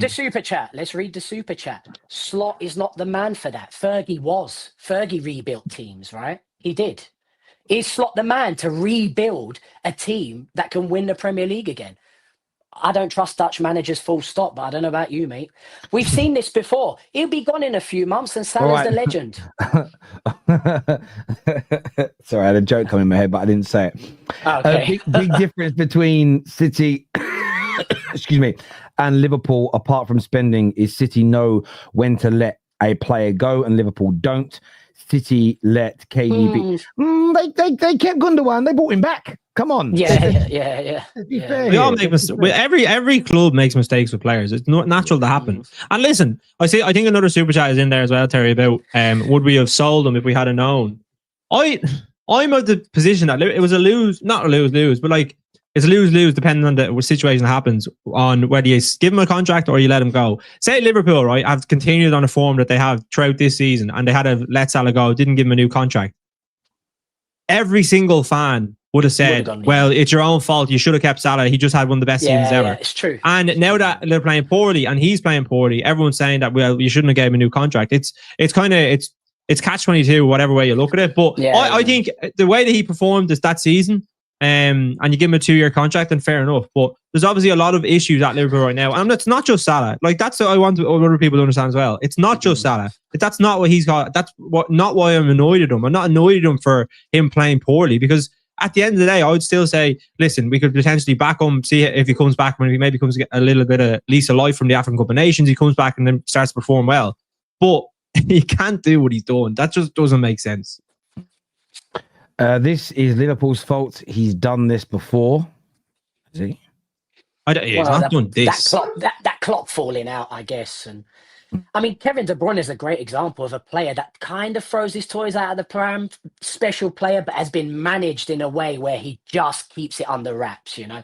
But you've seen, De Bruyne be subbed off or things like that, and you can see he just wants to explode. He wants to have arguments with his fellow teammates, but he was managed in a way that he didn't cross the line, This is where I don't think he would have crossed the line with Klopp. You're right, Jamie. I don't think he would have. Yeah. But if he did, the thing is, and this is what I'm saying, it's black and white in terms of right or wrong. People would have sided with Klopp because they have an emotional attachment to both, and then they're just choosing who's right and wrong in the situation. Yeah, and I think what you should always try to do in life, there are times when you can't, because you're always going to back your children, your partner, your brother, your sister, generally speaking, over other people, best friends. But exactly. But what you would then do privately is, you must have all done this with your mates and family. You back the amount of times when I was younger days, you get called to the pub, brothers having an argument, you get there. Turns out, well, pay him. You lost the game once. I got called to a pub. Oh, it's all going off. Your brother's in an argument. Rush down there. It's all going off to him and somebody else. Pool cues getting thrown around, all sorts. Stepped in, backed my brother. Didn't actually fight. He was just like it all got broken up. Left the pub. I spoke to someone on my way out. I said, what actually happened? When your brother bet him 50 quid, he could beat him at pool, and your brother lost, and your brother kicked off. So obviously, I backed my brother still. When we got out the pub and were on our way home, I gave my brother a punch. I punched him in the stomach. Said, you prick. Do you know what I mean? To teach him a lesson. I was like, you pay a bet. Now I have to rush down here. I had a pair of shorts on, middle of December, to have an argument. Could have had my head kicked in because of you. So there's a time when you do it. Big up, Mitch, if you're watching. Hope you're well, bruv. From my point of view, but publicly, I never outed him. Does that make sense? I backed him. But privately, I gave him a dig. He's actually bigger than me, my little brother. He could probably do me, but it's just hierarchy of the family. Do you know what I mean? It's one of them. Hierarchy. I had to give him a slap. It's good old days. Fans questioning why Gakpo is playing over Salah. Gakpo has a 7 GA playing 19 more minutes, whereas Salah has 6. Also, Gakpo helps defensively. Salah doesn't.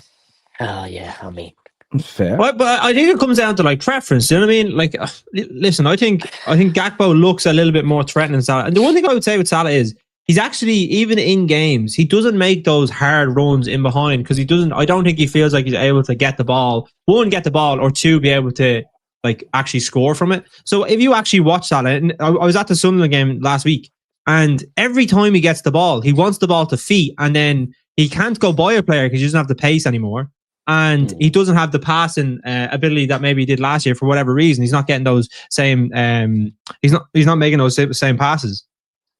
And at the end of the day, this is it's so simple. It's just you aren't playing well. You're not in the team. That's all it is. Absolutely. Terry, staff will criticize bad bosses. Yes, and there's a way to do it. Exactly. There's a process to do it and a way to behave and a way to show some decorum and correct behaviors when it is a professional working matter, not a mistreatment matter. And there's a fundamental difference. And what we can't, in my world, I don't want to live in a fantasy land. There is a difference between somebody maybe not giving you, say you're at work and you feel like your boss isn't, there's always a bit of work that comes up. Who wants to take on this little project? Who wants to make this presentation? Or who'd like to help with an after work event? If you feel like you're never getting those opportunities and you feel those opportunities go to other people and therefore you can't add some extracurricular work to what you're doing to help get you a promotion, then you call it out as a professional matter. But the first thing you do is talk to your line manager. Maybe then you go above his head if you get no. That's work. That's different from filing an actual grievance because the person is, your boss is consistently putting his hands down your trousers, or mate. No, but that's the point. But what we're doing is we're collating these. We're crossing over these things. I'm not saying that just because you're saying, I can't complain, my boss mistreats me. Well, I need to understand what you mean by mistreatment, because you not getting a promotion because you didn't deserve it is different from being harassed at work or mistreated or bullied or spoken to like crap. There's a fundamental difference between these two things. What we can't do, in my opinion, is put them both in the same category, because then you muddy the water. So unless Salah comes out and says the boss has been touching me, the boss has been harassing me, the boss has been bigoted towards me, I don't believe it's mistreatment to drop him. It's a professional matter. Therefore, you handle it professionally. That's my view. If people disagree, you need to explain that to me. This here says the problem is though, Slot is clearly playing favourites. He keeps playing his son Gakpo. This is what I said earlier. Better than Salah. Oh, it's always favourites. It's always these same fans. It's always Standard FC, by the way, that lower their standards when it comes to players versus managers. It's funny that it's because most of Standard FC have a problem with authority in life. I know it. All this is an explanation as to why Salah feels the way he feels. It's not like a matter of fact. We've got to understand why Salah has done this, right? Whether it be right or wrong, shouldn't we try and understand the player? He's earned that at least, right? But there's a difference between those doesn't two things. Doesn't make it right. Yeah, we can understand why someone's done something. I said that. I can understand why it's been done, but it doesn't make it right at the same time. You No, know what I I mean? said that, but this is why the conversation is here. Why has he done this? Why has he made the decision? And it's things like this: not dropping Gakpo enough. Gakpo has been dropped though. Gakpo definitely been dropped this year. Not as of late, but playing Soboslai but in he his got position. dropped. So as I've already went through all this. I said Slot has changed. Slot has changed so much in the team. He's taken out so many players. Taken out Isak, Verts, Ekitike, Gakpo, Kirkez. Obviously, Bradley and Frimpong, the injuries. The only ones that he hasn't changed, and this is from Liverpool not buying Mark Gahey or and obviously the Leone injury, is that he hasn't taken Konate and Van Dijk out because he's been forced to play them. I think if Liverpool, say if you go back and they had a fully fit Joe Gomez, like up until the what game was it? It was a Champions League game. I can't remember which one it was. Before 2 weeks ago, they asked why he wasn't Joe Gomez playing, and then he said he can barely get through a training session at the minute, and then he had to keep on working his way up, and then he played 2 games, then couldn't start against Leeds. Bradley comes back in, plays well, but like Joe Gomez can't play football continuously for any length of period. He hasn't been able to do it for 2 years. And yes, you could maybe take Konate out for a game or two, but if Gomez gets injured now, then we have no one. And if Konate or Van Dijk get injured, then we're in real trouble. Then we are in real trouble. Yeah, I agree. He's feeling blamed and not having a relationship with Slot. Jamie just proved him right. Your actual defenders can't defend. Blame them. But like, I just did. Absolutely. You can blame everyone in the team for the performances, and they've all been taken out at different stages. Like, people saying that players have been taken out aren't actually watching the matches or understanding what's going on, because Slot has tried different things to get the most out of his team, and the only one who's been a consistent in that up until last week was Salah. Yep. It's really sad how Liverpool legends have ended bad. First Trent, now Salah. What will happen to Virgil van Dijk? His form has gone too. I'm loving this. Great point. It's a great point. Yeah, I'm not going to lie. This is brilliant. It's a thing of beauty. It's a thing of beauty. Terry, you must not believe in protesting because it's unbecoming. Well, that's incorrect. You know, my grandfather was a massive figure within a couple of different unions within the workplaces, but protesting is different. It must be protected because it's a form of expression which is very much aimed at addressing social and political issues, as well as the direct mistreatment of staff in terms of being massively underpaid or not being treated right, or workplace conditions being bad. Where unprofessional behavior, I think it disrupts a workplace. It creates trust issues. And the fundamental difference for me is that often when people are protesting, it's about workplace conditions, as an example, if we're going to use a working ethic. I don't think Mo Salah's complaint here is the training ground stinks, there's no hot running water, there's no showers to have. I don't think Mo Salah feels underpaid as a professional. He can't get holiday time. He's not allowed time off. You know, there is nothing that he's not being treated, in my opinion, in an unbecoming way, in a illegal way that would warrant protest. What he is doing, he is having an unprofessional reaction to a normal process at work, which is you've been dropped for a few games because you've been underperforming. And by the way, just dropping somebody for one game, Man United have done this loads and got it wrong. Pogba ain't been performing. We're dropping for a game. Didn't really improve. Pogba straight back in the team. Sometimes I think what you need to do is give it 3, 4, 5 games. Like, I've said this for years, like Xerxes, great example. I'm not his biggest fan, but even before the Šeško injury, I was like, I'd give him a run of 2 or 3 games to see what he can do. I'm not against it. Doesn't mean I rate him, but I'm not against it. Sometimes you can't just give someone half an hour. Mainly this season, barely given a chance to see if it will work. I look at Amorim and go, with how bad we've been in lots of games, why don't you give him 3 or 4 games just to see what he can do? Maybe it will work, maybe it won't, but we're not even giving it a try. That for me wouldn't warrant protests, because that for me isn't a bad working condition. It's kind of an occupational hazard. Mo's ego has been pricked big time, and that's the issue. Just like we said, the special players have this. You can't ignore it, right? And it's part of what's made them great. They've got the ego to do crazy things on the football pitch, special things. This is what happens, man. Terry, to be honest, if your boss is touching you, you'd go to HR. Depends on who my boss is, doesn't it? You know what I mean? I always watch that film Horrible Bosses, and I'm like, how are you upset that Jennifer Aniston touching you? KJ doesn't know where to go. No, I don't want KJ touching me. I'm just saying. Oh, listen, hold it. Nah. Oh, blimey. Yeah, but KJ is not Jennifer Aniston. Terry not touching me, people. There's only one. No. You know what I'm saying? Thank you. Good. It's a video there released. Salah's in training with Liverpool now. He's in training, but he's not going. Okay, at least he's in training. There you go, Jamie. It's okay, Jamie. Don't worry. It's all right. It's all sorted. I want Liverpool to, like, in terms of the end result, and I know we have a lot of other football to talk about. It's not just Liverpool, the Liverpool channel, but at the end of the day, I completely disagree with what he's done, but I still want Salah to get the send off that he deserves. I do not want it to end it like this, where he goes in January, goes off to AFCON, doesn't come back to Liverpool. That's not what I want, and I don't think any Liverpool fan should want that, and I don't think any Liverpool fan does. Can you imagine that? Yeah, exactly. There needs to be consequences. We need to obviously have it, like, whatever it is. He might have to release a statement himself. I don't think he's going to be sitting in a Liverpool jersey on a throne talking about how sorry he is, but he might release a statement on Twitter or whatever it is and say that what he said was wrong. He shouldn't have come out and criticised the club. And I think that's probably the way the situation will be mediated. If not, he will be gone, and that's the way the situation will end. Terry, show us the doll. Here. I've got my kids' toys in here. Sometimes my kids leave toys in here. No. Yeah, again, all depends on who your boss is. Just saying.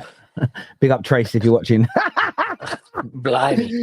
No, any message. A good old friend of mine. On the title race, I know we've actually we're going to touch on more today on the show, but we are running out of time. But on the title race itself, Arsenal lost at the weekend. City closed the gap. What are you saying, David? Is this a lot of Arsenal fans, including Positive Dan, have said that a little blip at the moment away from home? They're not getting the wins. They drew with Sunderland. They drew with Chelsea. They lost to Aston Villa. Is this a blip? Some people saying this might be the beginning of the collapse and City are going to overtake them. What do you think? Do you think the title fight back is going to be back on? Is it just a little blip for them? Or do you think this is a sign of a bigger issue at the club? Well, look, this is kind of what I've been trying to say for weeks. Maybe I don't articulate myself properly at times. I will try and improve. But when you ask me, is this the best squad in the world, one of the best squads in the world? At the time, my response was, they are one of the best performing teams in the world right now. Mm-hmm. Yes, they are. But things change. Momentum shifts. Results dictate how things go as well, you know? And the one thing you've asked for, Terry, is give me some analysis as to how they can fail. Because right now, no one looks as good as them. They're tracking towards X amount of points. They are. Give me some analysis on how they would fail. And I would just go by, these guys have serious injury problems every single year. And I agree that their summer transfer window filled those holes massively. Yeah. Their injury crisis, can we call it a crisis, has even dug into that. It's even dug into their squad depth now. And here it comes. That's in the last 5 games, 2 draws, a defeat, 2 wins. It's happening. It's happening. And look, they still have more than enough to win the next 5 games. I'm not going to deny that and start saying Arsenal have bottled it. No. But 2 points is absolutely nothing, considering if Arsenal win all their games and City match that, and then they have to play City at the Etihad. Look, a lot's going to change, but I knew there was a chance that this could happen. There was a chance that this could happen, and it's because of history, Terry. It's because of history. Look, I can't deny it. Every time I click on YouTube, I see a thumbnel saying Arsenal are scary. It was annoying the hell out of me. Who from? But Nothing from me. Oh wait! I reckon you started that trend. Yeah. Let me. I did it. I have said it because it's kind of like I said it first when I meant it, and obviously I've used it on a number of occasions to like tease people because you can do that. But my flow, bar for bar, has been stolen by about 500 YouTubers, the mainstream media, even the NFL, even the NFL now on their own analysis shows. Right? I don't know. The Broncos are scary. You know, I really should have trademarked it like Cole Palmer. Really, the word. I'd be rich. But I mean, to summarize, they've got Wolves next, right? They should get a result there. But Look, injuries are a big, big issue for Arsenal, and there's no way any of us could find someone to blame for that, right? But they have to come together as a collective. This includes Arteta. This includes the medical staff, whoever else it needs to include, the coaches, and figure out a way to stop this from happening. Forget blaming people.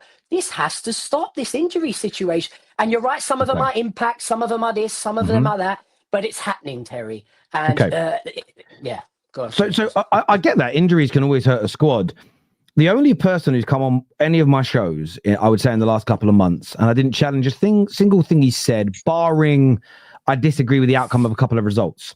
Wolfie, who is a Forest fan, came on and said, I don't think Arsenal win the league.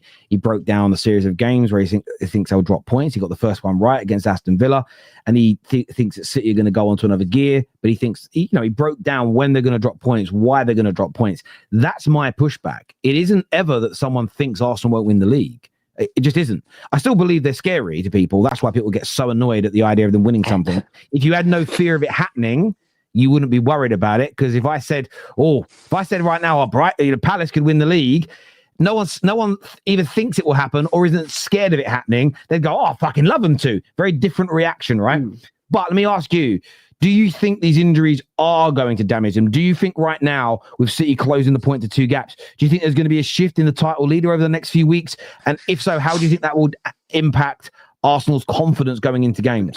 This is it. And I think City haven't even hit a gear, really. We've been like, are City going to string together 10 games? It was 5-4 the other day against Fulham. Sure, I mean, they're leaking goals. They're scoring goals for fun now. And let's look at history. City at this time of year always kind of switch gears, don't they? And I think there's a good chance that before 2026, that City could be top of the league. And then it's just going to get very difficult for Arsenal. The fan base is going to get a little more toxic. And, a lot of people are going to come out and say, I told you so. I told you to stay calm. I told you to stop saying quadruple. I told you to stop planning the trophy parades. I told you to stop saying we're the best team in the world. I told you Gyökeres is not good enough. The list is going to go on. And I just feel like it will crumble from there. Arsenal, listen, they've been fantastic so far. But it's a marathon, not a sprint. And that's all I've been asking for some Arsenal fans. Just keep it tranquilo, calma. It's very early on. We've only just got our Christmas trees up. And you're going on like you're going to steamroll this league. All of a sudden, Arsenal have been absolutely fantastic. Will we all agree? And City are only 2 points behind them. With Aston Villa being 3 points behind them. So if anything's scary, Terry, Arsenal being the best they've been in absolutely, 10 years? And they're only 2 points ahead? That's what's scary. Mate. See, he's speechless, Jamie, He can't believe it, I've broken his Arsenal heart. No, I just, for the first time when I've asked you the question, you've given proper analysis. I'm just accepting it and moving on to Jamie. People think most of the time I challenge, it's because, be honest with you, people don't say anything. It's just a circular opinion. They could collapse. This could happen. That could happen. What do you think will happen, though? Oh, anything. That's not an opinion. That's just the point is, what's going to happen today, Terry? Well, the sun's going to rise and go down. I could be alive. I could die. I could go gym. I could eat cheese. I could eat anything. Can happen. What do you think's going to happen, Terry? Well, anything. Fuck me. Well done. Dr. Darmot. I want an opinion. You gave it. I move on to someone else. That's it. You see the difference in my reaction when you actually say something. I can't believe it. Yeah. My opinion is I've been saying this a few weeks on the terrace. I think how Arsenal have been performing, they've been performing very well. The best team in the world, and they obviously showed that in the lead up to the Spurs game, and then they went on to beat Spurs Bayern Munich. They've shown some frailties right now. And I think injuries definitely do come into it. But what I kept on saying was that there's going to come a point in the season, and I don't know if they're going through it now, that we obviously have to wait and see how they perform in the next few games, but there will come a point where something won't go their way. They'll get a poor decision, injuries will happen, whatever it is. To go on and win league titles, you need to overcome this. And I think with the injury things with Arsenal is that I understood, if it happens, I think Saliba was 2 years ago, Saka was obviously last year, they had a few more injuries on top of that as well. If it happens 3 years in a row, then you kind of have to say, well, listen, you can't just keep on blaming injuries for the sake of not winning league titles or getting over the line. I think this year, is probably their best chance that they'll ever do it. Obviously, the issues that Liverpool have, Chelsea, even though people were talking about it as title contenders, I said that they weren't, even after the Arsenal game, that they weren't, because they will have inconsistencies in their game, even though they're one of my favourite teams to watch right now. And I think Man City, they are a brilliant team. Guardiola will definitely have them there or thereabouts, but there's frailties within that Man City team as well, and they will drop points also. So Arsenal's excuses around injuries, and I think there is injuries in their team. There is like problems with that, but at the end of the day, it's not about excuses now. It's about getting over the line. When there's an opportunity, you have to go and seize it, and they have to do it this year. Yeah, listen, I don't. I mean, I thought they'd drop points to Villa. You know, in terms of, I felt that they would. I thought they'd draw the game, and they essentially should have done. If Nketiah doesn't have a really bad touch under no pressure and just clears his lines, that game ends up being a draw. The game kind of went how I thought it would. Aston Villa are a really hard team to play at Villa Park. I think Arsenal won 5 or 6 games on the bounce this season, and it's the best run any team has had. I think it might have been 6. Villa are actually on 5 at the minute. I think City are on 4 or 5. Maybe those guys extend it to 6, 7, 8. But one of my predictions at the beginning of this season was that no team would go on any mad 10 to 15 game winning streak, and I still stand on it. I've been talking about this for weeks. It falls upon deaf ears because it doesn't suit narratives until people realize it's the truth. And that's that going away to Bournemouths, Palaces, Villas, Cities, Arsenals, Liverpools, maybe not Liverpool at the minute, even Man United at times this season have been tough. You know, Chelsea have lost there. Arsenal had a hard game there. As examples, Newcastle away, Brentford away, Brighton away.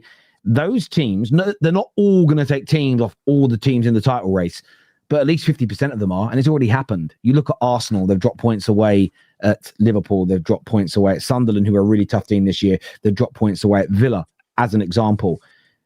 But they've beat, people go, oh, they don't beat any of the tough teams. Well, they beat Man United, which has always been hard for them. They beat Newcastle. They've won some tough Champions League games. City, who are going to beat them, have lost away at Newcastle, lost away at Aston Villa. They're all going to do it to each other. This is just one of those weeks where if you reverse the games, if Arsenal had Sunderland at home, I think they win. Going away to Aston Villa, we've seen City lose. It might have been extended from 5 points to 8 points this week, but then it will go back the other way a little bit. It's going to be up and down. The next round of games is City away at Palace and Arsenal at home to Wolves. Now, I think Palace win that game, and I think Arsenal win the game, and it goes back to 5 points, and everybody says, "Oh, they're running away with the league again." Yeah, that's why I've said all along. Because imagine Villa go on a run, and imagine Villa go on a run. But overall, since when? I mean, Arsenal what were they like? Was it 8 points ahead at one point? Or 7 points? Was there 7 points the most? They were, but there was also a point in the season where they were level on points. Right, and they're now ahead of them. So again, my point to you is it balances out. When are we counting that from? Because at the beginning of the last international break, there was a 4 point gap. That is now down to 2. But again, by the end of this round of games, they could be 5 points up. So it depends when if you measure it from the start of the season, they're 2 points ahead. You measure it from 3 games in, they might be 4 points ahead. You measure it from 5 games, it might be 1 point behind. Like it depends on. Again, you're not right or wrong. I just want to know when people are measuring that from. But from my point of view, it was a bad result for Arsenal. I think there was a lot to criticize them about, as I did. I felt they lacked some intensity. I felt that they had too many underperforming players on the day. Equally, I'm taking nothing away from Aston Villa. They've been on fantastic form. It's one of the hardest places in the country to go and play football. And I think the worst thing I heard what Positive Dan said, and I think he was right. There's again, you see Gunners that are like singing songs and we're going to win the league straight to, oh, this could be disastrous. I think Arsenal fans, to win the league, the fans are going to play a part in this. They've got to keep their cool. This is where the word heritage comes in.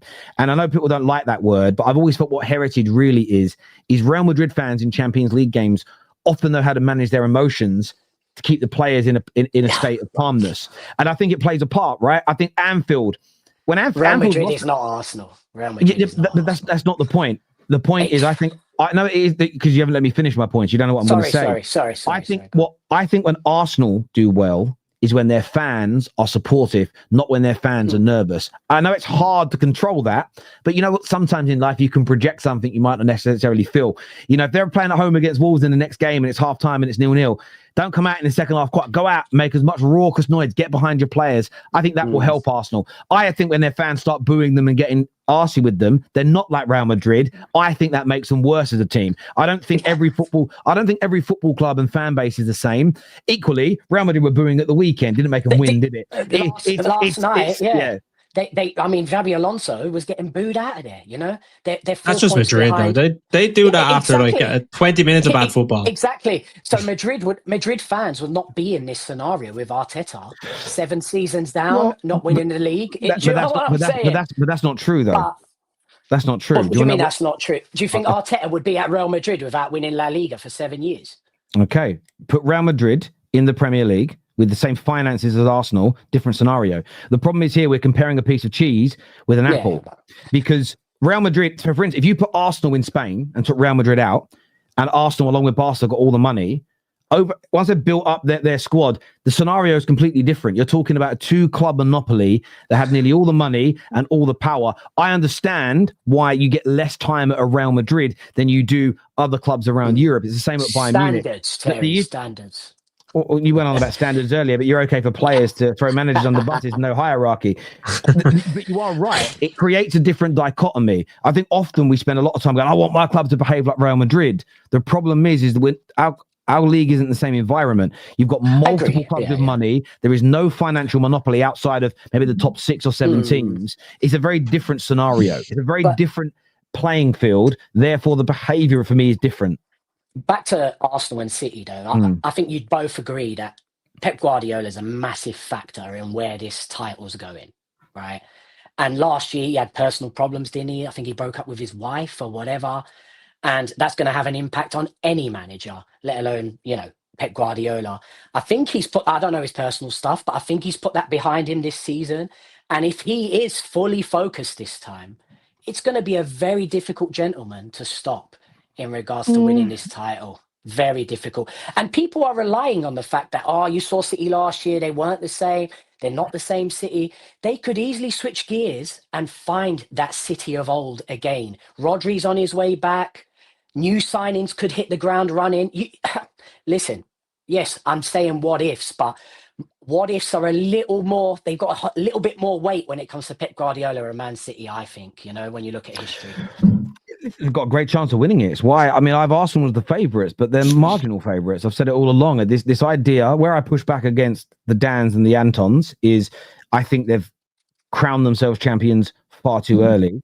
Where I push back against the doubters is that unless you're going to give me a tangible reason other than just they've bottled it before, so they'll bottle it again. I think that's too vague. I think that's too easy. I think that's too much of a cheap shot. It's not real analysis for me. And I want a little bit. Bit more. If you, sorry, I know you want to kind of move on or whatever, but if you had a driving test and you failed it 4 times, no matter what you do, no matter if you tell the fans or that driver to stay calm, it's okay. You've got it this time. You've improved. Your squad has improved. You're still going to drive that test absolutely shitting yourself, mate.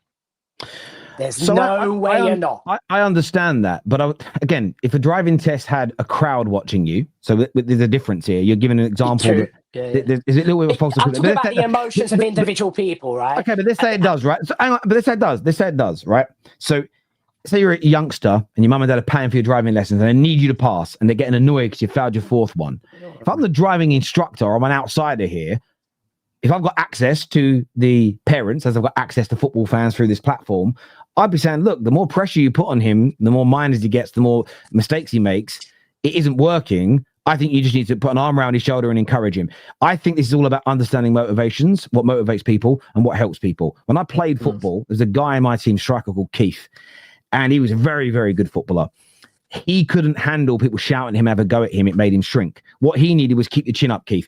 I remember one game he missed 3 sitters and people are getting on at him and I'm shouting at them. I'm playing, I think I was playing DM that game. I remember shouting at people saying, like, no, I didn't shout at them. I was grabbing them saying, shut the fuck up. You know, he doesn't handle being shouted at. Encourage him. Go goes on to score a hat trick. And it's Yeah, about understanding that not every. I'm like this at work. My boss can shout at me almost quite aggressively. I can take it. I'm like, great, I'll go on and do a good job. There are other people that would shrink and become worse at their jobs. I think it's understanding teams, clubs, cultures, individuals.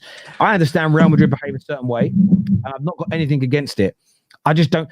This is where I agree with you, but people see it as Arsenal should act more like Real Madrid. It'll make them more like Real Madrid, but they're not Real Madrid. You might want to be as rich as Elon Musk. You can't act like Elon Musk does today to get to where he is, because before he was a billionaire, he wasn't acting like a billionaire. It's fundamental different stages of growth, and I just think that we lose that. Equally, when Arteta does things that other winners do, the same idiots that go, "You've got to have standards," go, "Well, he can't do that because he isn't a winner yet." So which is it? Do you behave like winners? Or do you have to behave like people trying to become winners? The Standard FC mugs change their tune depending on if they want to slate. Well, they always want to slate their manager, but they'll change. 1 minute is you can't act like a winner until you're a winner. The next minute is act like Real Madrid. Well, which fucking is it? No, which is it? All I'm saying, the analogy I've ground. used there is that person doing the driving test is each individual fan, and they are Arsenal fans. And this is the 7th time they've tried to do this test and tried to back their team through this test, and they've failed 6 times before. It's only normal that they're gonna. I understand that. The minute they hit a roundabout, and they see a motorcyclist, they see a bus, and that bus is Man City.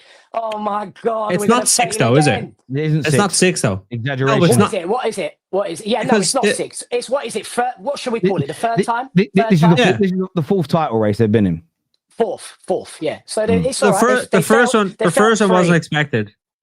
The first one wasn't expected. They were probably overperforming where they should have been. So yeah, you're saying it's like 3, but I think it's easier to say 6 years of failure or 7 years of failure without actually understanding the level that it takes to get from where they were to where they are now, where they're one of the best teams in world football. You can't just challenge right from the start. They weren't in a position to do that. Yeah. I agree. My bad on that. I'm just saying, to say to fans to stay calm, it's difficult. If you've been back in the team for the last 3 years and they haven't crossed that line, they haven't got the pass, you're going to get nervous the minute they hit a roundabout. I agree that they should. That they're going to. Everything you've said, I absolutely agree with.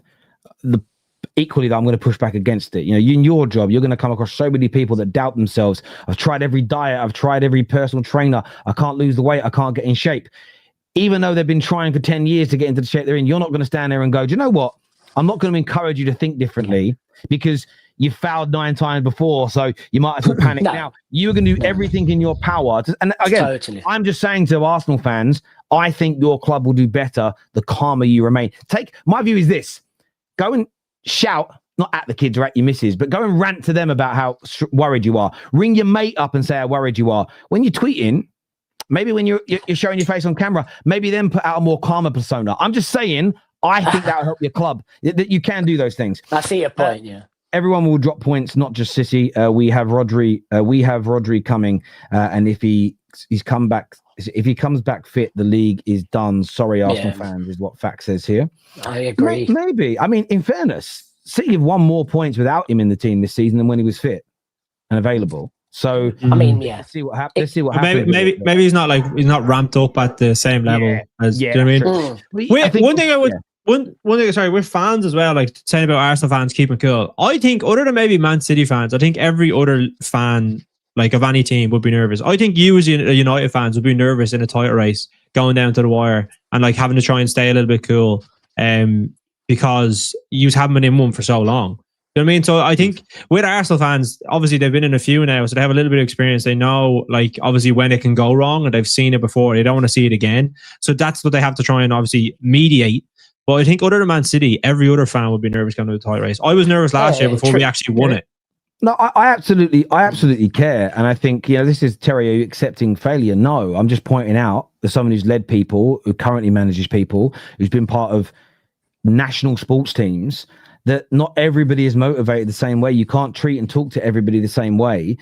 And then you have to recognize that what helps them get over the line. And having someone who is covered multiple clubs for many years, I listen to what fan bases say and do. I feel like Arsenal are at their best when people put out as much calmness and encouragement as possible, even though that calmness and encouragement can have an underlying feel of you must still win. There's a fundamental not everybody handles pressure in the same way. Not every club is the same. And I think culture at a football club plays a big part. The reason why a lot of Arsenal fans that make content online won't even want to have this conversation and they'll just go, no, it's about standards, is because unless you're ranting and raving, no one listens to you. So you obviously can't push out a message. And a lot of people on socials do that. Unless they're ranting. Maybe it's because I don't always need, sometimes I'm angry, but I don't need to scream and shout to get attention. Maybe that's why I don't project out that you always need to be angry, because I don't think that's the only way you do need to do it to get seen. I just think that they need a little bit of calmness now, and they don't need panic. In the fan base. Jamie, worse for their dressing room. Ornstein's reporting on Salah stuff now. Salah expected to be left out of the Liverpool squad for the Inter match. Liverpool are not currently planning for Salah's exit, nor making plans to use the January transfer window for possible replacements. And then players missing from Liverpool's training today are Cody Gakpo, Endo, Chiesa, and Frimpong. Salah also expected to miss the trip to Italy. So look, all these are going to get what you wanted. No Gakpo in the team against Inter Milan, and no Salah. It does say here as well. It says would underline Arne Slot support, but not viewed as punishment. More common sense after the comment.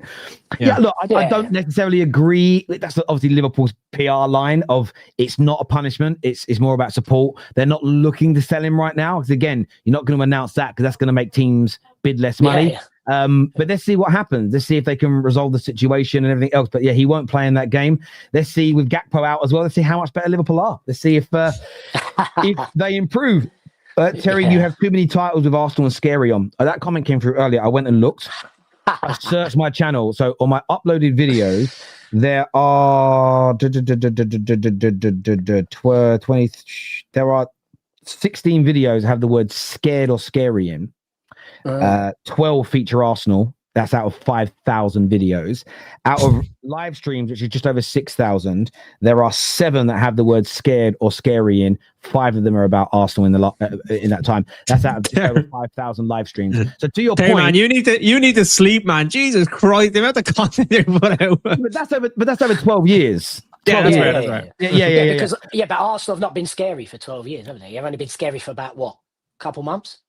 Well, I put out Arsenal scare me in the summer of 2022 when I saw them when I predicted them on a title. Well, but this is the context. People don't understand. The only reason I said they were scary is we're both in the mud at that point, and I said Arsenal was scaring me because I think they're leaving us behind this year, and I think they're going to become. All I've ever predicted about Arsenal, by the way, is that they're going to become title contenders. From that video onwards, it wasn't because of my video, because Arsenal became better. I noticed this phenomenon. And it was the fear that rivals had of Arsenal actually winning something. And I've seen it for the last 3 years. We've had this conversation. You embody that, David, more than nearly anybody else I've seen. Yeah. I can see the fear, because if it happens, the worry you've got about the fallout and the way their fans will behave. There is Arsenal put fear in people. It may not be fear of the greatest football team ever. It might be fear of, their fans, or, my Arteta opinion was wrong, or, my biggest rival's now really good. The fear is different for everybody else. But the way you and many others react to anything positive about Arsenal shows me fear more than it shows me I ain't worried about them because they're a nothing club. It's fear of fans that have said, I've been through this already, we're going to win the quadruple, we're the best team in the world, we're going to go down in absolute history. Fans like this that talk about Arsenal without even achieving anything yet scare me. Because the minute they do, and you're right, there is an element of me being scared that they have the capability of achieving it. Because Crystal Palace, I wouldn't have but at the same time, Crystal Palace fans don't talk like that, right? But can you imagine if they did achieve a Premier League title, what these fans are going to be like? It's just unbearable. And it scares the life out of me. It really does. I know it does, but this is what I've been saying. Again, for me, I don't, and this is why I respect you, brother. It's not a dig. I don't feel like that about it. Even when Liverpool win the league, it's horrible, but the sun rises the next day and I get on with my life, right? It is what it is. I enjoy watching the fear in people, the meltdowns, the panic, the crazy analysis. The only people that now, I've kind of evolved the opinion. I didn't like the nonsense from fans to begin with, but I've grown to love it. I love the only people I get annoyed with the mainstream media that basically copy what fans say and then try and project it as real analysis. I do call them out, mainly because we spend, as Brits and the Irish, we spend so much money every year for the TV rights to watch these, and then you get shit analysis. I sit there and I push back against it. If I weren't paying for it, if it was all free, I wouldn't care. And don't someone come in with the BBC's free. It isn't. I pay a TV fucking license. Like, that ain't free either in this country. But yeah, look, listen, I want to thank everyone who's tuned in today. A great show. Brilliant comments. We're back live later today for Six Sided. We've got some amazing fact or fiction questions. I am going to post something on our homepage right now, actually, for you guys to come and give us your fact or fiction statements, essentially, ahead of tonight's. Ahead of tonight's show. I'd love you guys to go on there, and it's better when they come from you. I don't mind taking them from Twitter, but I much prefer it when it comes directly from you guys. If you guys come and sort of tell us what you guys think, what you feel, give us a fact or fiction. If you guys can give us a fact or fiction question, that would be amazing. I'm going to go and post it. I'm actually going to do it now while we're live, and then you guys can go on there and write us those. No quick prediction for tonight, Terry. I know you maybe want to touch base on it on another video, but no. Yeah, we ran out of time. Prediction. On tonight, Man United to lose 2-1. Oh. Yeah. Cool. All right, I'll back that round. But if they lose the Wolves, who are probably the worst team we have ever seen in Premier League history, if they lose the Wolves, then that's sackable. That is sackable. If they lose to Wolves, I hope a player comes out and says he can't do this anymore. And I hope a player comes out and does Salah. That's all I'm saying. They got the bug for it now. I hope we win. Listen, the way my brain works with United is I hope we win. I hope we smash them. I hope it's the catalyst for long-term improvement. I hope all those things. But really, I think the manager, 60-70% of it is on him. And I'm aggressively tackling that point that he should have done better. He hasn't done better, and he should be gone. Equally, I still think we've got an average squad that can't handle pressure, a coach who's made that even worse because he can't handle pressure, and a club at the minute that's really in limbo and I think has made bad decisions, because I know we had some good results recently as well, but we should have moved on from him. I understood why they gave him time. I advocated for that. Turns out we were wrong. That was a mistake. But I think we lose 2-1 tonight. I think Wolves get their first win of the season. And I think it'll be a late dagger as well. I think there'll be a late counter-attack from Wolves. They win 2-1. If he loses, you're just heaping the misery on yourself, Terry. I've been honest. I think I think he's half saying that because he's hoping that when he predicts Man United to lose, we kind of win. I think that's become hopefully a thing. But if he loses tonight, the position will start to become untenable. Like it will be beyond ridiculous. He's got enough in his team to be able to beat Wolves. You would think his biggest issue is he plays half the squad. Said the same against Everton, to be fair. But that's exactly my point. We should have beaten Everton, couldn't have beaten with 10 men. I think we've got a better squad than West Ham. And although I think our squad's average to good, I think theirs is poor to average. And we didn't beat them. So I look at it overall, but I just feel with that loss to West Ham, the fact that I know Palace's last minute winner means we can't go fifth, but it's again another opportunity for us to catch Chelsea, to be a couple of points off Champions League, to draw a little bit ahead of a lot of that mid-pack in the middle. And every time, 3 times in the last 2 weeks, we've had a chance to capitalize on what was a good 4 or 5 games prior where we were in a bit of trouble. We've fouled each time. And that for me is massively on the manager, massively on these players, and we're losing 2-1 tonight. But look, if you guys want to go and give us your fact or fiction questions, I posted the link in the live chat for you guys to go across there and do that for us. This is going to redirect you to Hassam's channel. They're live right now crying about Mo Salah. So get yourselves over there. Let them know what you've raided from the Football Terrace. Until next time, take care, goodbye, God bless, and I'll see you soon. Peace.